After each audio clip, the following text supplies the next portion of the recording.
C'est l'accord qui stipule comment ils peuvent faire route ensemble, alors que lorsque on lit l'accord du 31 décembre, il est bien entendu qu'un gouvernement de consensus doit être mis en place. Pourquoi le Premier ministre ne démissionne-t-il pas? Vous avez bien dit, donc il y a des accords du 10 octobre et 18 décembre, du 31 décembre. Des accords, non? En faveur de l'opposition. Ils doivent s'attendre. Ceux qui étaient arrivés premiers comme le Maurice sur le coup avec Badiban, ils doivent rester là. Les autres doivent les rejoindre dans l'idée qui puisse refondre le gouvernement et former un gouvernement d'union nationale. Comme ça, ils doivent se préparer pour les élections. Pourquoi vous venez après pour dire que vous quittez? Ça, ce sont des raquines inutiles. Et ceux qui ont traité avec le président de la République ont donné 16 mois de mandat au président de la République. Il faut se laisser faire. Parce que vous venez de limiter.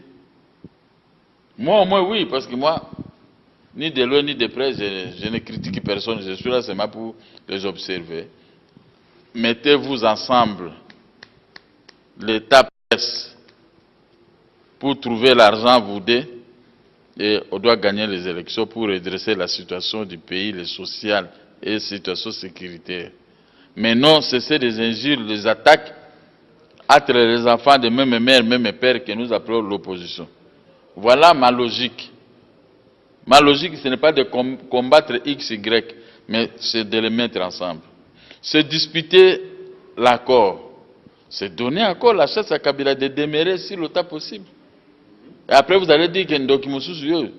Il n'y a pas d'Ndoki. Ndoki, c'est vous-même qui ne veulent pas comprendre. La matière que vous avez obtenue à l'université, vous avez jeté ça, mais c'est pour embrasser des histoires vulgaires de grandes avenues. Alors, on devient comment?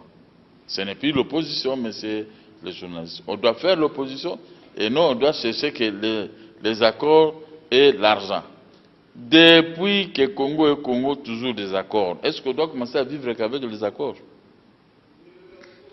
Monsieur Moukia, maintenant là, vous nous mettez un peu dans une certaine confusion. On ne comprend pas. Pour vous, quel est l'accord qui doit travailler si il faut qu'on le regarde?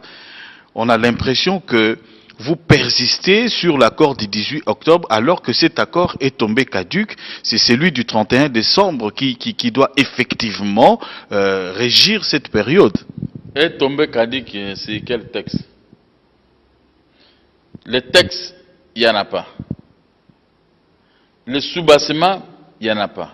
Mais l'accord de Mongalema a le sous-bassement, l'ordonnance présidentielle, la résolution 2277 des Nations Unies, appuyée par l'Union africaine. Mais l'accord du 31 décembre n'a aucun texte. C'était un accord obtenu d'une manière verbale par un chef de l'État. Or, un chef de l'État n'agit pas verbalement, mais il agit par une ordonnance. On peut me produire l'ordonnance présidentielle convoquant cette fameuse réunion de la CENCO? Il n'y en a pas. Même si nous allons au tribunal aujourd'hui, de l'autre côté, ils doivent présenter des éléments valables. Mais là, ils vont présenter le sultan. Je ne sais pas. Comment ça, Gabriel Mokia?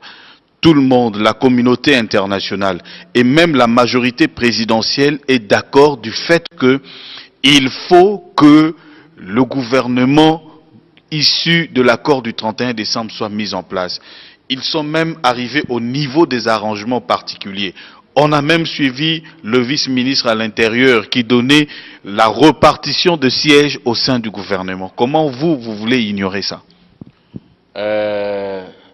La majorité présidentielle dont cherche à s'adhérer les rassemblements ne peuvent à aucun cas,